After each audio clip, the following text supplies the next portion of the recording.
ndabasuje mbifuriza kugubwa neza ndetse no kugira ibihe byiza. Hari ibintu rero ukwiye kwirinda kugira ngo telefone yawe ikomeze kugira ubuzima bwiza ndetse no kuramba. Akenshi ukunda kubona ko hari ukuntu umuntu agura telefone yageza mu rugo akayikoresha nyuma y'amezi 6 ikabitangiye kujya ashiramo umuriro ako kanya. Hari ibintu rero bigera kuri 3 ukwiye kurinda kuri telefone yawe. Icya mbere, ntugazatume telefone yawe ishiramo umuriro ngigere munsi ya 15%. Nimba telefone yawe ishizemo umuriro ikagera munsi ya 15%, kwa kundi bicyandika ngo battery low, bita ko ujya kwishyira kuri charger, kubera ko ijya kwandika battery low kubera ko ikeneye kujyamo umuriro. Iyo rero hari abayikoresha bagakoresha telefone kugeza hahandi yizimije, cyangwa se ngo reka mbe nyikoresha ndayicharging igeze kuri 1%. Ibyo ni byica battery. Nka kwa kundi nawe waba ushonje bakaguhereza ibyo kurya ngo urye ariko wamaze gupfa wishwe n'inzara. Urumva rero ko phone yizimya kubera umuriro nko gupfa nta kindi bisigaranyemo. Ibyo byica battery cyane. Kanda subscribe kugira ngo uzajye ubona tips nyinshi zitandukanye. Icya kabiri, nimba uri gucaginga telefone yawe irinde ko yakuzura cyane ngo igere kuri 80% iharenge.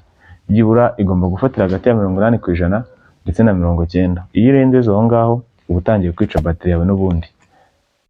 Ibyo nabyo ubyirinde. Icaginga telefone ntigera kuri 90% uhite kwicomora.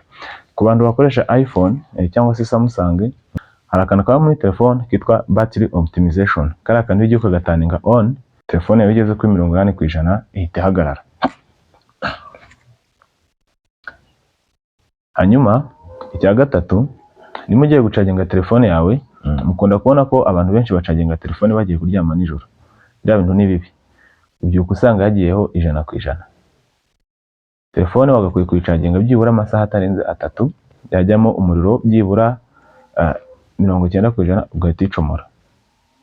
Nimba rero bidashoboka ko ushobora gucaginga telefone yawe icyo gihe kandi uryamye, genda muri battery wandikemo battery optimization, ubundi uhita itanga on, battery yawe nizagera kuri 90% izagihita kwerekera kwinjiza ihagarara aho ngaho. Ikindi, nimba ugiye gucaginga telefone yawe nijoro, irinde kuyicaginga iri muri pochette.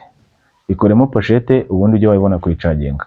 Kuko kuyicaginga irimo pochette, telefone irashyuha, bwa bushyuho kugira ngo busohoke bukongera kugaruka muri phone bukangiza telefone yawe.